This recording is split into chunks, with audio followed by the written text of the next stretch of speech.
y para el Vicente Calderón, la última desde el año 66, es decir, 50 años después va a cambiar el Atlético de Madrid de estadio. Prácticamente no cabe ni un alma, riadas de personas que inundan el Paseo Virgen del Puerto, que bajan por pontones, que bajan por la calle Toledo, en definitiva todos los alrededores, el Paseo de los Melancólicos también inundados de aficionados del Atlético de Madrid. Ahí está la pelota, va a quedar desde la banda izquierda de ataque del Atlético de Madrid. Al corazón del área ha subido todo el mundo defendiendo la barrera, Andrés, la pelota muy cerrada. ¡Gol!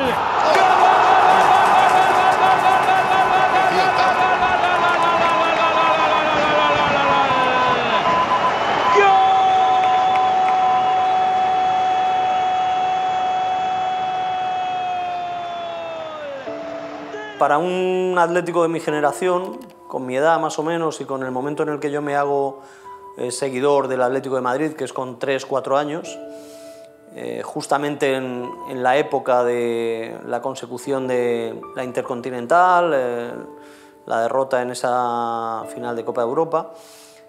En esa época el Calderón era, bueno, pues el templo, el lugar de las hazañas del equipo del que se hace un niño, ¿no? La primera vez que yo fui a un partido de élite, digamos, había estado en partidos, yo qué sé, de chavales, efectivamente, pero partido de élite fue un Atlético de Madrid Las Palmas, que se jugó de noche además, en el Calderón. Me llevó mi tío, que ya falleció hace muchos años, y eso para mí fue un momento tremendo. Yo recuerdo que a finales de julio fui con uno de mis tíos, el Metropolitano. Mi familia tenía un palco, el número 28, durante muchos años, y es donde yo había empezado a ir. Estuve 20 años yendo al Metropolitano, o sea que tampoco. Y fuimos al Palacio de los Deportes y sobre la maqueta elegimos los asientos que queríamos, asiento que sigo manteniendo hoy 50 años después. Yo creo que yo tenía, pues no sé si 4 o 5 años, y fuimos al Calderón cuando jugaba el Atlético madrileño, jugaba en segunda división y jugaba los domingos a las 12 de la mañana en el Calderón.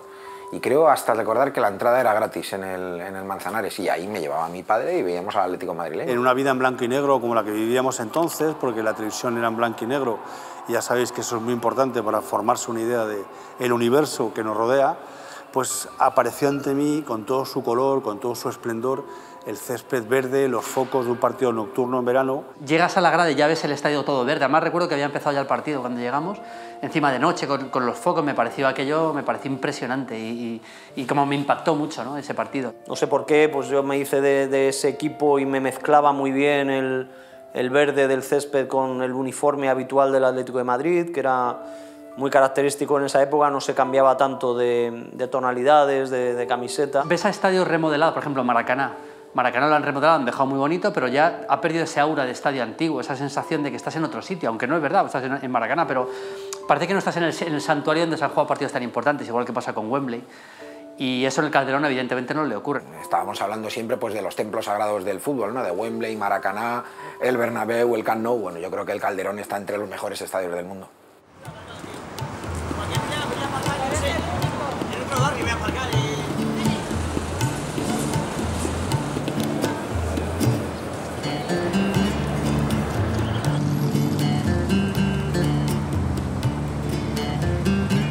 Llevo 30 años vendiendo, pero yo antes era atletista y venía a ver el Atleti.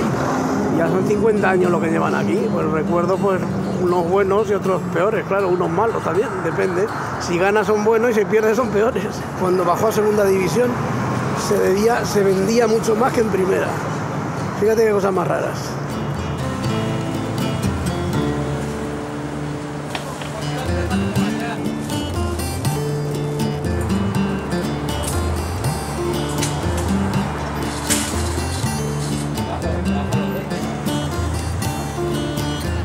Acabando el colegio con 12 años para venir aquí a vender, y tengo 47, o sea, no lo cuento. La afición es más, o sea, es el albañil de mi barrio, es el chapista, es el electricista. La zona que le rodea y todo eso es una zona obrera. Muchísima gente son del Atleti aquí. Tengo la de hoy, Hay los bares ves banderas y todos son atletistas. Esto es un problema, esto es un símbolo. El ecosistema de un equipo es que la masa social de ese equipo esté cerca de ese estadio. Eso es algo inevitable. Lo hemos visto a lo largo de estos 50 años en el Estadio Calderón, pues toda la zona de Pirámides,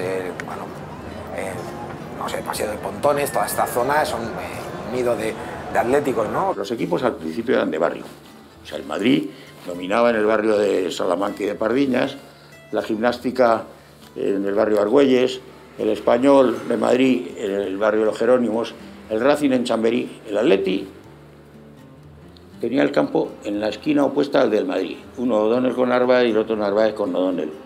No tenía un barrio, se le consideraba de fuera. Todavía el año 36, cuando el Frente Popular, directivos se incautan del Atleti, en el manifiesto que hacen dicen, y vamos a intentar que este club sea madrileño. El año 36.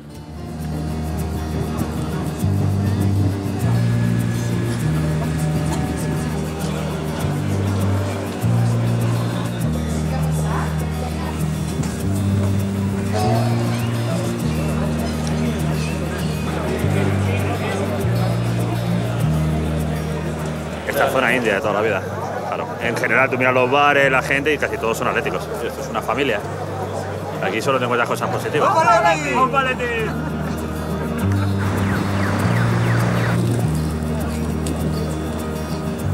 Yo que soy más mayor que él, recuerdo venir con mi padre desde pequeñita a muchos partidos aquí del Atleti y para mí es emocionante siempre que vengo al Calderón. Venía con mi padre de pequeño cuando esto no estaba así ni parecido y llevo viniendo así muchos años ya. Todo lo que he conocido de fútbol lo he conocido aquí en este estadio. Me acuerdo cuando escuchaba la canción de Sabina, que decía el pastor melancólico, y yo digo, ¿qué es esto? ¿Qué es esto? La primera vez que vine fue con mi madre por ahí y vi el nombre en la calle y fue como, no sé, qué curioso y qué bonito así todo.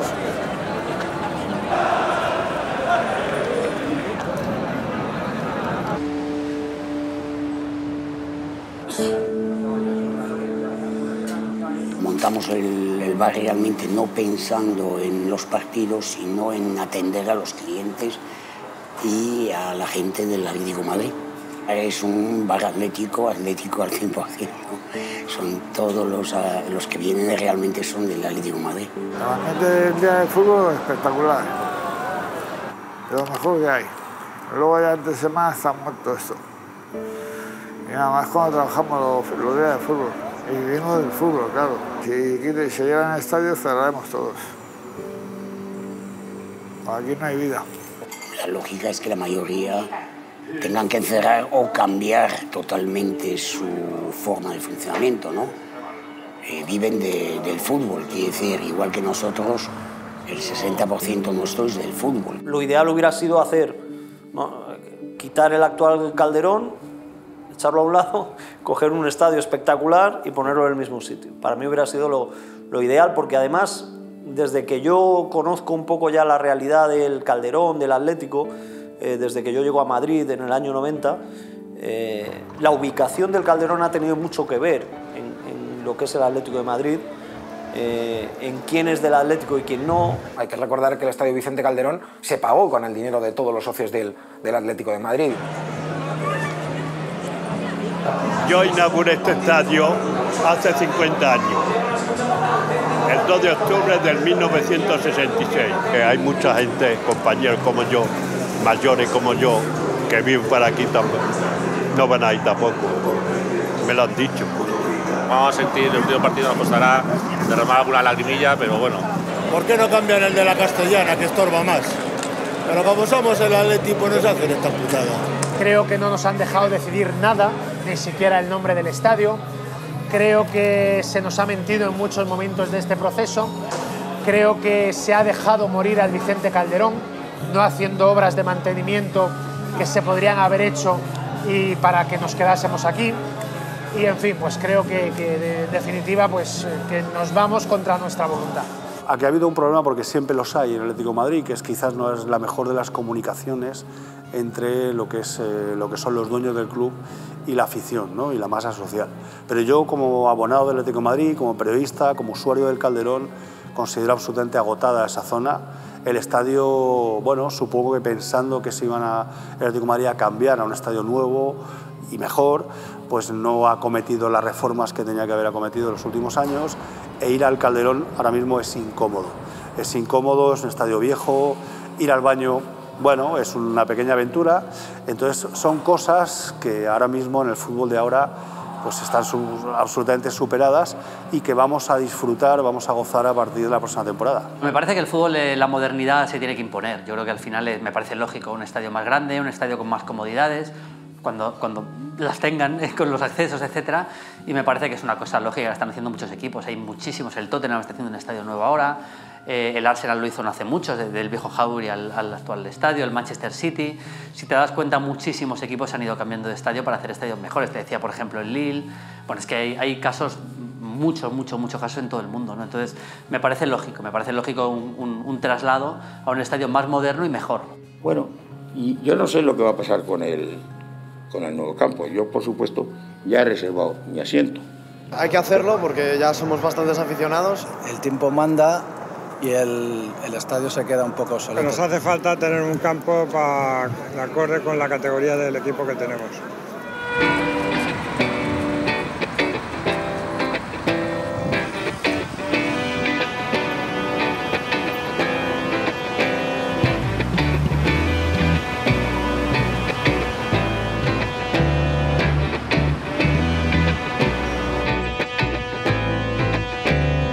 Vivo aquí al lado, 5 minutos tardo.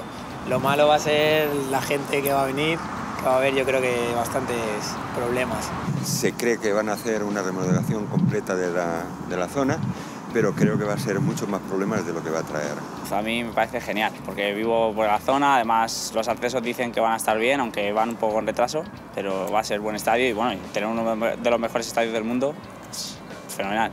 Para la economía del barrio de San Blas es bueno porque van a abrir muchos sitios nuevos y para lo que es los comercios va a ser estupendo. Trae vida al barrio y le va a traer más negocio y por otra mal, por ejemplo, el tema del aparcamiento. Aquí, por ejemplo, el Estadio Olímpico tiene unos pasillos anchísimos donde va a caber muchísima gente, tiene muchos tornos para que puedan salir y entrar, entonces en ese aspecto sí que está mejor pensado y por eso creo que traerlo aquí es mejor.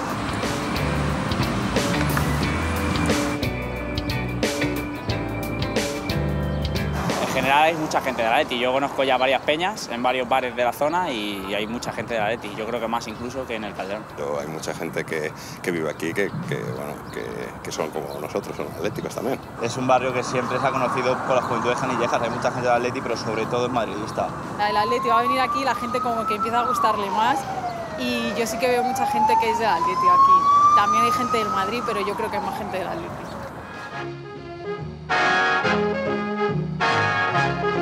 No son muchos los espectadores en esta efemérides deportiva por el tiempo inseguro y la hora incómoda. En efecto, las 70.000 localidades serán todas de asiento. Véase la muestra en los graderíos de construcción ya terminada. Sin terminarse el campo, faltaba todo lo que era la tribuna superior, pues se inauguró en el año 66, que además con el Atleti como campeón de Liga. Los capitanes, Collar y Roberto, intercambian regalos al comenzar la memorable jornada. El presidente, don Vicente Calderón, con los ministros de Industria y del Movimiento, recibe los aplausos de la gran familia atlética.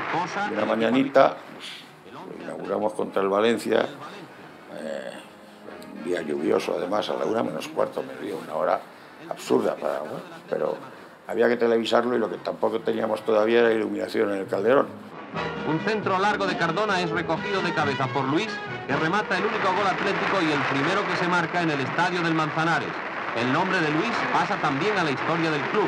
Su alegría es justificada. Yo recuerdo un partido absolutamente memorable que he visto grabado, no lo he visto en directo, que fue Atlético Madrid Celtic, el partido de vuelta de la semifinal del 74, que gana 2-0 con un gol de Luis. Era un equipo muy técnico aquel Atlético de Madrid, que en el partido de ida había sido un equipo durísimo, pero en ese partido es un equipo muy técnico. La afición se superó y se multiplicó por 100. Fue un éxito y un partidazo que nunca olvidaré.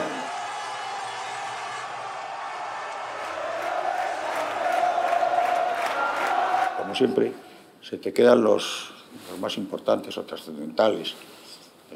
Por supuesto, la Intercontinental contra el Independiente cuando ganamos la Intercontinental. Este es el equipo que alinearon los colchoneros. Pacheco, Melo, Heredia, Eusebio Capón, Adelardo, Irureta, Alberto, Aguilar, Gárate y Ayala. La Intercontinental, esa para mí ha sido impresionante porque yo era el capitán y yo he sido el que, digamos, me sacaron a hombro, que yo no la gané, la ganó el equipo, ¿no? Pero sí ese título para el Atleti es quizás lo más grande que hay en su historia.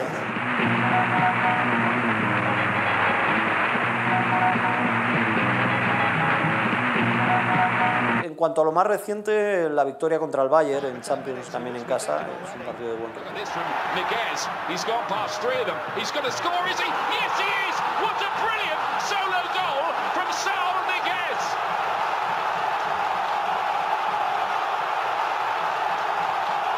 Sobre todo las grandísimas victorias, algunas espectaculares contra el Real Madrid, que es nuestro verdadero rival siempre, ¿no? Siempre he dicho que los derbis son derbis madrileños los partidos que más nervioso me han puesto. Yo que soy una persona bastante tranquila. Y ese 4-0, bueno, después también de esa travesía larga del desierto, ¿no? De la etapa Raúl, Casillas, que no había manera de hincarle el diente al Real Madrid, pues también tengo un gran recuerdo. Tengo un momento que me parece sublime, para mal, o sea, estábamos deportivamente muy mal, como es lógico, pero demostramos lo que es este estadio y lo que es esta afición. Atlético de Madrid, Athletic de Bilbao. A falta de pocas jornadas para que acabase la Liga. Estábamos, como te digo, peleando por no bajar. Y ese día el Athletic nos estaba ganando 1-2.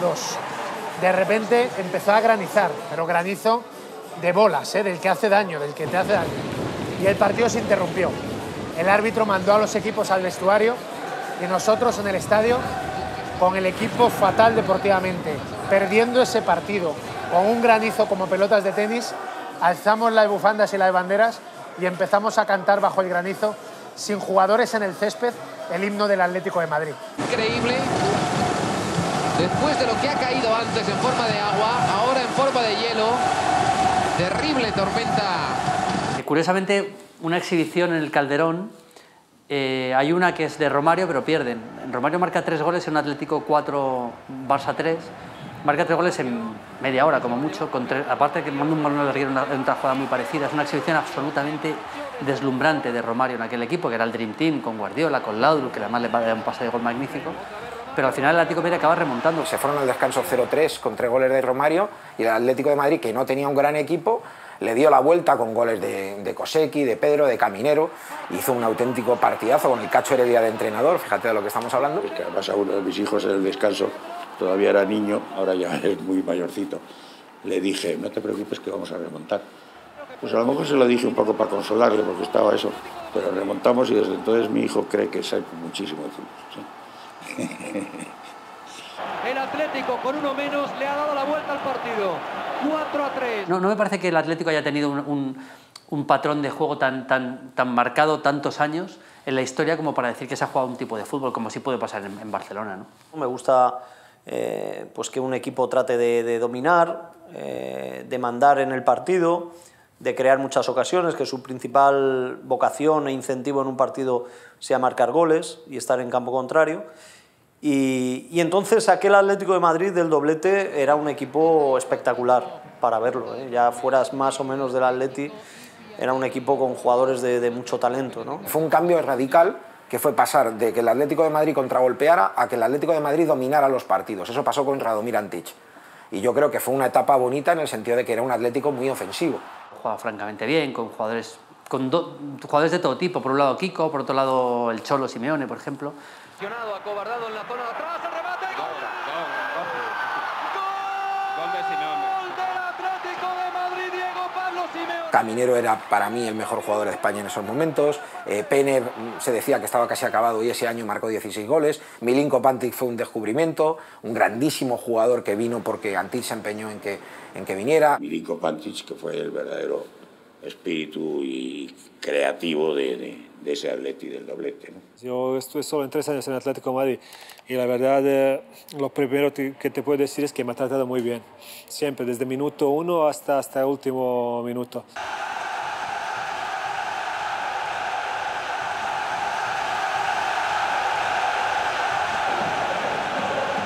Me hubiera gustado que el Atlético de Madrid fichara a alguno de los mejores de Europa y lo trajera, pues como fichan en el Real Madrid o el Barcelona, y casi nunca lo hacía, ¿no? Y encima Milinko Pantic era un jugador que llegó casi desconocido por la puerta de atrás y, bueno, de hecho el mote que le puso el que fuera muchos años compañero mío en retransmisiones, Andrés Montes, era "Buenas tardes, me llamo Milinko Pantic", como definiendo o escenificando la manera en la que le ficharon, ¿no? Como que había aparecido por allí por el club y nadie le conocía. La verdad no tenía mucha idea de Calderón, no. Simplemente el de presidente, de Jesús Gil, porque entonces era un poquito, ¿cómo se llama? La persona de que se hablaba fuera de España. Y lo que más me ha impactado de Calderón es la típica esta bajada del frente, la afición de que está atrás del gol, de la bajada típica. Yo siempre me preguntaba, pero madre mía, ¿cómo no se matan los que están ahí abajo, sabes? Fue un año, bueno, inolvidable.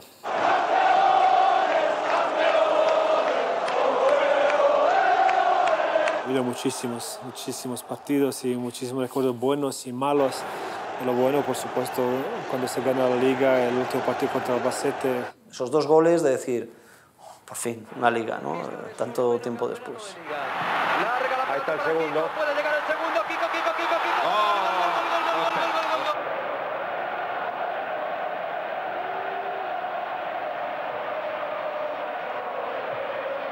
Me parece que además ese equipo, yo creo que gestionó mal el éxito, porque era un equipo que con continuidad y con retoques adecuados podía haber hasta incluso ganado una Copa de Europa, ¿no? Aquella eliminatoria con el Ajax. Cuando Snyder falla el penalti y a Aguilera se le cae la lentilla y mientras la busca un portugués que luego vino al Atleti y no hizo nada, nos mete un golazo contra la escuadra, el tercer gol le va a Bangida.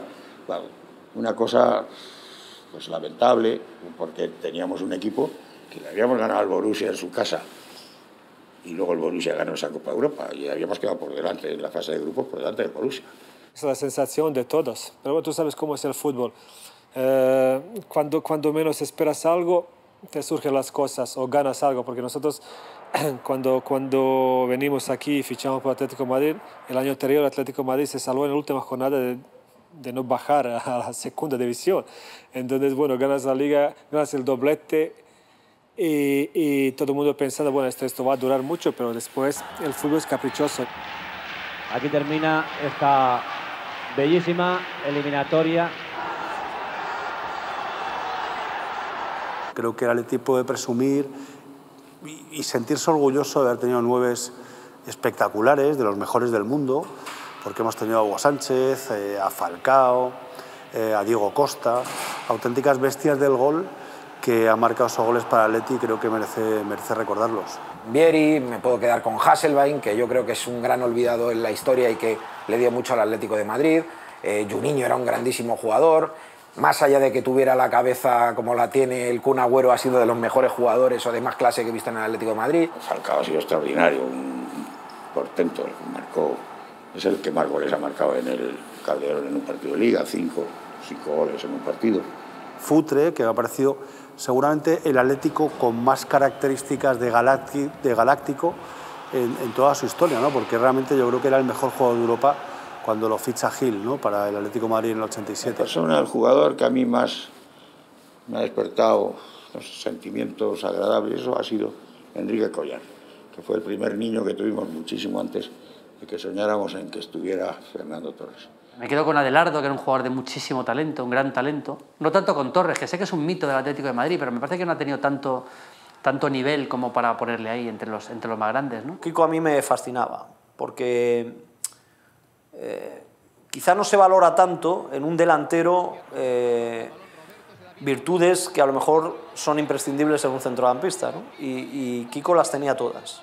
Yo siempre se lo digo a él, me ha parecido uno de los grandes talentos del Atlético de Madrid, porque era un jugador con mucha envergadura, pero que jugaba muy bien de espaldas y técnicamente era magnífico, era un futbolista que lo tenía todo realmente. En aquella etapa Kiko era, para mí, era de los mejores delanteros que yo he visto del Atlético en los últimos 30 años, sin ninguna duda.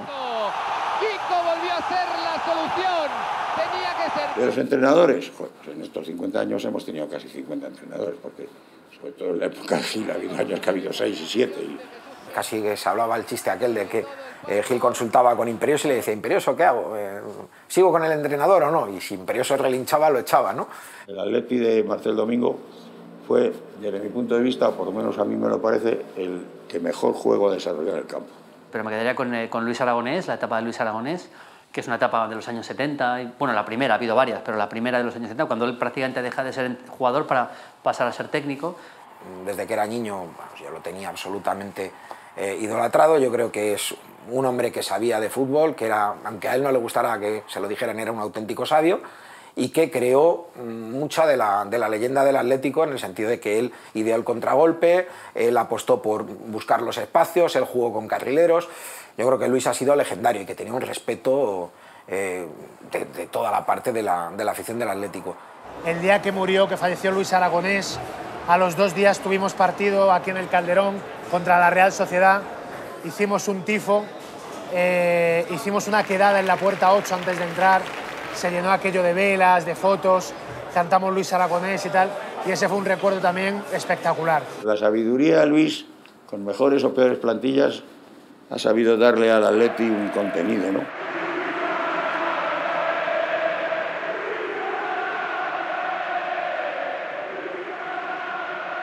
Seguramente el personaje más importante ha sido Luis Aragonés, pero el técnico más importante ha sido Simeone. 2 finales de Champions, un título de Liga ganado al Barça en su campo, etcétera, ¿no?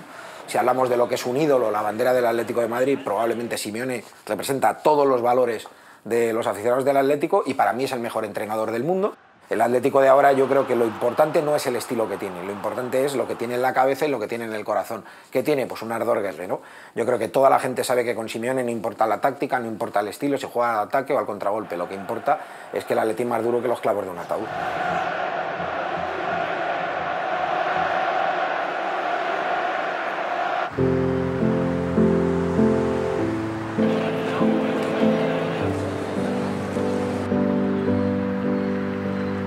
Yo creo que el recuerdo que más me va a marcar está por venir, que será el último día. Yo creo que la despedida será sentida, el Calderón tendrá lo que se merece, que es bueno, el calor de su afición. Lo mejor, tanto cuando fuimos a segunda como en primera, la afición ha dado ejemplo y es un pilar, un soporte fundamental para el Atlético de Madrid.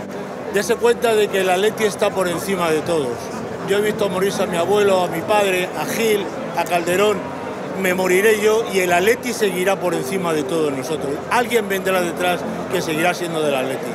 El Atleti, bueno, es deporte, tendrá mejores rachas, peores, pero me quedo con la amistad, con el sentimiento, con el compañerismo, con el orgullo de ser del Atleti, con eso me quedo. Yo he estudiado la historia del Atleti desde sus orígenes hasta hoy, pero de hoy en adelante la historia hay que hacerla. ¡Al estadio Vicente Calderón!